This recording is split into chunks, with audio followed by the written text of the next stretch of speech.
Hi friends, எல்லோரும் எப்படி இருக்கீங்க? நல்லா இருக்கீங்களா? Welcome to my channel. இன்றைக்கி என்ன பார்க்க போகிறோம்னா, ஒரு ஃபுல் டே ரொட்டீன் வீடியோ தாங்க பார்க்க போகிறோம். ஒரு சிஸ்டர் கேட்டிருந்தாங்க, அக்கா full day food full day routine video போடுங்க அக்கா அப்படின்னு சொல்லிட்டு கேட்டிருந்தாங்க. இன்றைக்கி அவங்களுக்காகத்தான் நான் போடுறேன். எங்கள் வீட்டில் செம்பருத்தி செடியும் குண்டுமல்லி செடியும் வச்சுருக்கோம். இன்றைக்கி ஒரு பூ பூத்திருக்கும் போல் செம்பருத்தி பூ பாப்பா பிடுங்கிட்டு வந்தா. இப்போ நான் ஹேர் கேர் சேலஞ்ச் நான் எடுத்துருக்கிறதுனால செம்பருத்தி பூ டெய்லியுமே நமக்கு கிடச்சிச்சின்னா காலையில் வெறும் வயிற்றில் நம்ம சாப்பிட்டுட்டு ஒரு டம்ளர் தண்ணி குடிக்கிறது ரொம்பவே நல்லதாங்க. அதனால நானும் பாப்பாவும் சாப்பிட்டுட்டு தண்ணி குடிச்சிட்டோம். அடுத்து என்னென்னா, நான் டீ தான் போட போகிறேன். டீ போட்டுட்டு ஒலையெல்லாம் வச்சுட்டேங்க. அரிசியெல்லாம் ஊற வச்சுட்டேன். நேற்று நான் ஒரு வேலையாக ஊருக்கு போயிட்டேங்க. பெருநாளி வரைக்கும் போயிட்டேன். சரியான டயர்டுங்க. வீட்டுக்கு வர்றதுக்கே 6 மணி 6:30 ஆயிடுச்சு. சரியான டயர்டு. அப்புறம் வீடு வாசலை ஒதுங்க வச்சு செஞ்சு, அப்புறம் பாத்திரம் கழுவிட்டு, நைட்டு சாப்பாடு தோசை தான் ஊற்றி கொடுத்துட்டு செஞ்சுட்டு ரொம்ப டயர்டாக இருந்துச்சு. அதனால நைட்டு பாத்திரம் கழுவலை. நான் என்றைக்குமே பாத்திரம் கழுவி வச்சுருவேன். ஆனால் நைட் ரொம்ப டயர்டாக இருந்ததுனால பாத்திரம் கழுவாமல் தூங்கிட்டேன். அதனால காலையிலே எழுந்திரிச்சு இந்த பக்கத்தை ஒரு பக்கம் அடுப்பில் சாப்பாடு வச்சுட்டு, இந்த பக்கத்தை டீயை போட்டுட்டு, அது லேசாக சிம்மில் வச்சுட்டு அது வேகம் தட்டிக்கும் பாத்திரத்தெல்லாம் கழுவி போட்டுருவோம் அப்படின்னு சொல்லிட்டு கடகடன்னு நான் பாத்திரத்தை கழுவிக்கிட்டு இருந்தேன். நமக்கு சிங்கில் பாத்திரம் இருந்துக்கிட்டே இருந்துச்சுன்னா அது நமக்கு அது என்ன சொல்கிறது, எரிச்சலாக இருக்குங்க. சிங்கில் எதுவுமே இருக்கக்கூடாது. பாத்திரம் கழுவிக்கிட்டு இருக்கலே ஒரே யோசனைங்க. என்ன குழம்புடா வைக்கிறது, என்ன குழம்பு தான் நம்ம வைக்கிறதுன்னு சொல்லிட்டு ஒரே யோசனை. மாத கடைசி அப்படின்றதுனால வீட்டில் காய்கறியுமே கம்மியாக தான் இருந்துச்சு. தக்காளி, மிளகா இருந்துச்சு. அப்புறம் எங்கள் அத்தை கொடுத்த புடலங்காய் இருந்துச்சு. முட்டை ஒரு 2 முட்டை இருந்துச்சுங்க. இன்றைக்கி பயறு குழம்பு தான் வைக்கலான்னு சொல்லி பார்த்தேன். நைட்டு ஊற வைக்க மறந்துட்டேங்க. அது வேறு. கொண்டக்கடலை குழம்பு வைக்கலான்னு சொல்லிட்டு ஊற வச்சுட்டு படுக்கணும்னு நினச்சா மறந்துட்டேன். அப்புறம் என்ன செய்கிறது, அப்புறம் வீட்லேயும் 2 முட்டை தான் இருந்துச்சு. அப்புறம் தம்பியை கடைக்கு அனுப்பி 3 முட்டை வாங்கிட்டு வாடா அப்படின்னு சொல்லிட்டு அவன் 3 முட்டை வாங்கிட்டு வந்தான். மொத்தம் 5 முட்டை போட்டு சரி முட்டை குழம்பா வச்சு விட்ருவோம். முட்டை குழம்பு வச்சுட்டு நம்ம அந்த இது புடலங்காய் பொரியல் பண்ணிடுவோம். முட்டை குழம்புனா பிள்ளைங்க சாப்பிட்ருங்க. மற்ற குழம்புனாதே இறங்காது. அதுக்குள்ளே ஒலையும் கொதிச்சிருச்சு. நான் அரிசியும் போட்டுட்டு உப்பு போட்டு சோறு ஒரு பக்கம் வெந்துக்கிட்டு இருந்துச்சுங்க. அதுக்குள்ளே மிச்ச பாத்திரத்தையும் நான் நல்லா சுத்தமாக கழுவி எடுத்துட்டேன். சிங்க் கொஞ்சம் ஒரு மாதிரியா இருக்குன்னு பார்க்குறீங்களா? இதுக்கு முன்னாடி வீட்டில் வாடகைக்கு தாங்க இருந்தாங்க. அவங்க ஒரு 10 வருஷம் இருந்திருப்பாங்க. நாங்கள் அதுக்கு பிறகு தான் வந்தோம். அதுக்கு என்னால் எந்த அளவுக்கு முடியுமோ அந்த அளவுக்கு நான் சுத்தமாக தொடச்சி வச்சுருக்கேங்க. இது கடப்பை கல்லுங்கிறதுனால தண்ணி மோட்ரு தண்ணியா, அதனால கொஞ்சம் அங்கன கொஞ்சம் கரை மாதிரி இருக்க தாங்க செய்யுது. நானும் என்னால் முடிஞ்ச அளவுக்கு தேய்ச்சி எடுத்துருவேங்க. சிங்க்கு பாத்திரம் கழுவி முடித்த உடனேவும் சிங்க்கெல்லாம் நல்லா சுத்தமாக உள்ளெல்லாம் நல்லா நாரை வச்சு நல்லா தேய்ச்சி கழுவி எடுத்துருவேங்க எப்போவுமே.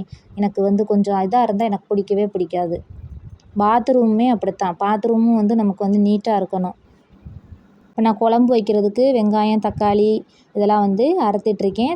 முட்டை குழம்புக்கு தக்காளி ஒரு நேரம் கட் பண்ணி பொடிசாக கட் பண்ணி போடுவேன். ஒரு நேரம் நல்லா அரைச்சி போடுவேன். அரைச்சி போட்டோம்னா நமக்கு குழம்பு கூட கொஞ்சம் கிடைக்கும். அரைச்சி நம்ம தேங்காய் இதெல்லாம் ஊற்றினோம்னா நமக்கு குழம்பு கூட கொஞ்சம் கிடைக்கும். பிள்ளைங்க முட்டை குழம்புனா நல்லா ஊற்றி சாப்பிடுவாங்க. நல்லா விரும்பி சாப்பிடுவாங்க. எங்கள் 2 பேர்த்துக்கும், எனக்கும் எங்கள் வீட்டுக்காருக்கும் நான் புடலங்காய் பொரியல் பண்ணலான்னு சொல்லிட்டு புடலங்காவும் நான் கட் பண்ணி எடுக்கணுங்க இன்னமே. எங்கே நம்ம பெற்ற பிள்ளைங்க புடலங்காய், சொரக்காய் இந்த மாதிரிலாம் பார்த்தா ஓடிடுறாங்க. நம்ம எப்படி சின்ன பிள்ளையில ஓடினோமோ அது மாதிரி அவங்க ஓடிடுறாங்க. அவங்களுக்கு முட்டை, உருளைக்கிழங்கு, பட்டாணி, நல்லா கறி, மீன் அதுதாங்க நல்லா சாப்பிட்றாங்க. காய்கறிகளை கொடுத்தா சாப்பிடவே மாட்டேங்கிறாங்க. இப்போ தெரியாது. அதுங்க பெரிய ஆள் ஆகும்போது அதுங்களுக்கு அப்புறம்தான் தெரியும். நம்ம இப்போ என்ன தான் சொல்லி கொடுத்தாலும் வேணாம் எனக்கு பிடிக்காது. அதுக்கு மாரி நம்ம ரொம்ப வற்புறுத்தி கொடுத்தாலும் வாந்தி எடுத்துடுதுங்க. நம்ம என்ன தான் பண்ண முடியும்? அதனால தின்றுட்டு எல்லாத்தையுமே வாந்தி எடுக்கிறதுக்கு சரி நீ திங்காமலே இரு போதும். நீ எப்போ உனக்கு திங்கணும்னு தோணுதோ அப்போ நீ தின்னு. பெரிய ஆளானா உனக்கே புரியும் நீ திண்டுக்கிறன்னு அப்படின்னு சொல்லிட்டு நானும் விட்டுருவேங்க. நான் இதுக்கு முன்னாடியுமே சமையல் வீடியோ நிறையா போட்டிருக்கேங்க. என்னால் முடிஞ்ச அளவுக்கு நிறையா வீடியோஸ் போட்டிருக்கேன். அதில் தான் நிறையா சப்ஸ்கிரைபர்ஸ் எல்லாருமே கூடினாங்க. நல்லா அதுவும் ஓரளவுக்கு ரீச் ஆகி போச்சு. நல்லா போயிட்டுருக்கும்போதே என்ன செஞ்சான், என் மகன் அந்த வச்சு எடுக்கிற ஸ்டாண்டை வந்து உடச்சிட்டாங்க. ஏற்கனவே ஸ்டாண்டு இல்லாம தான் வந்து நான் வந்து வீடியோலாம் எடுத்துகிட்ருந்தேன். எங்கள் வீட்டுக்கார் வந்து நான் ஸ்டாண்டு வாங்கி தரேன் அப்படி சொன்னார். இல்லைங்க வேணாம் இருக்கட்டும், எப்படி போகுதுன்னு பார்ப்போம், அதுக்கப்புறம் நல்லா போச்சுன்னா நான் ஸ்டாண்டு வாங்கிக்கிறேன் அப்படின்னு சொல்லிட்டு சொன்னேன்.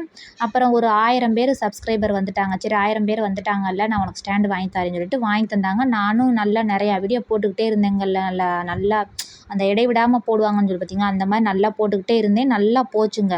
ஒரு நாள் என்ன பண்ணேன், அதை திருக்கிக்கிட்டே இருந்தால் தொடாதடான்னு சொல்லிக்கிட்டே இருந்தேன். அது அப்படியும் கேட்கல, அதோட போச்சுங்க. ஸ்டாண்டு உடஞ்சி போச்சு. அதுக்கப்புறம் ரொம்ப நாள் வந்து வீடியோ போடாமலே இருந்தேங்க. அப்புறம் கொஞ்ச நாள் கழித்து திரும்ப வந்து எங்கள் வீட்டுக்கார் வந்து ஸ்டாண்டு வந்து வாங்கி கொடுத்தாரு. அப்புறம் கொஞ்சம் கொஞ்சம் வீடியோ போட்டேன். அதுக்கப்புறம் தான் எனக்கும் வந்து ஹேர் ஃபால் பிரச்சனை வந்து ரொம்ப இருந்துச்சு. சரி அப்போ நம்ம 100 டேஸ் சேலஞ்சு வீடியோ வந்து போடுவோம் அப்படின்னு சொல்லிட்டு போடலான்னு சொல்லிட்டு இருந்தேங்க. ஒரு 2, 3 நாள் போட்டிருப்பேன். போட்டு எடிட் பண்ணி வச்சுருப்பேன். அதுக்கப்புறம் என்னைக்கு அந்த 100 டேஸ் சேலஞ்சுன்னு வீடியோ போடுவோம்னு சொன்னோன்னா, அன்னையிலேருந்து எதுனாலும் ஒரு வேலை, ஏதாவது ஒரு ஊருக்கு போயிடுறது, இதே ஏதாவது ஒரு வேலை, அத்தை அங்கே கூப்பிட்றாங்க, அங்கே வாமான்னு கூப்பிட்ருவாங்க, இல்லை அம்மா இங்கே வான்னு சொல்லி கூப்பிட்றாங்க. அதனால எங்கேயாவது போக வேண்டிய வேலை வந்துடுது. அவங்ககிட்ட போய் இல்லை நான் வீடியோ எடுக்கணும், நான் வரலைன்னு சொன்னால் அதெல்லாம் நல்லதாங்க, அப்படிலாம் சொல்லக்கூடாது. நமக்கு அதுதான் முக்கியம். இது வந்து சைடாக நம்ம வீட்டில் இருக்கிறதுக்காண்டி நம்ம போடுறது. அதனால நேரம் கிடைக்கும்போது எப்படினாலும் 100 டேஸை வந்து நம்ம வந்து ஃபில் பண்ணிடுவேன். அப்புறம் ஒரு சில பேர் சொல்லுவாங்க, இப்போ இதெல்லாம் உங்ககிட்ட யாரும்மா கேட்டா அப்படின்னு சொல்லுவாங்க. அதான் ரஜினி முருகன் படத்தில் சிவகார்த்திகேயன் ஒரு காமெடியில், கடைக்காரனே என்னை யாராவது வந்து கேட்டால் நான் மதுரை வரைக்கும் ஒரு வேலையாக போயிருக்கேன்னு சொல்லுங்க அப்படின்னு சொல்லிட்டு சிவகார்த்திகேயன் சொல்லுவான். பக்கத்துலேயே சூரியும், கடைக்காரனே என்னையும் வந்து கேட்பாங்க, நான் எங்கேயாவது போயிருக்கேன்னு சொல்லு. அட யாரையா வந்து கேட்பேன், அட எவனும் கேட்க மாட்டாங்கய்யா அப்படின்ற மாதிரி சும்மா காமெடிக்காக சொல்கிறேன். இப்போ கேட்கலைனாலும் கொஞ்சம் வருஷம் கழித்து இந்த வீடியோ யாராவது பார்த்தா புதுசாக இருந்தால் இதெல்லாம் உன்கிட்ட யாரும்மா கேட்டான்னு சொல்லிட்டு கமெண்ட் பண்ணுவீங்களா, அதுக்காகத்தான் சொன்னேன். யாரும் தப்பாக எடுத்துக்காதீங்க. சும்மா காமெடிக்காக தான் சொன்னேன். இப்போ நான் வந்து கடலையை வந்து மேலே வந்து காய போட்டேங்க. 4 மூடை இருந்துச்சுங்க. 4 மூடையவும் நானும் என் தம்பி என் மகனும் சேர்ந்து காய போட்டான். அவனுக்கு லீவு தான். பாப்பா மட்டும்தான் ஸ்கூலுக்கு போயிருக்கா. அவனுக்கு வந்து செவ்வாய்க்கிழமையே லீவ் விட்டுட்டாங்க. அவன் கூட இருந்ததுனால எனக்கு காய போடுறதுக்கு கொஞ்சம் ஹெல்ப்பாக இருந்துச்சுங்க. அது வந்து எதுக்கு காய போட்டிருக்கோம்னா, அது நல்லா காஞ்சு நம்ம செக்கில் கொடுத்து கடலை எண்ணெய் ஆட்டி வீட்டுக்கு யூஸ் பண்ணுறதுக்கு தான் அது வந்து காய போட்டு எடுத்து வச்சுருக்கேன். அது வந்து நம்ம தோட்டத்திலே விளைஞ்ச கடலை தான். இப்போ காலையில் பொங்கின சாப்பாடு தாங்க மதியமும் சாப்பிடுவோம். சாப்பிட்டுட்டு பாப்பா வந்த பிறகு எல்லோரும் டீ போட்டு குடிச்சிட்டு நைட்டுக்கு தோசை இல்லாட்டா இட்லி சாப்பிட்டுட்டு அவ்வளோதாங்க. இதுதாங்க என்னோடய ஃபுல் டே ரொட்டீன்.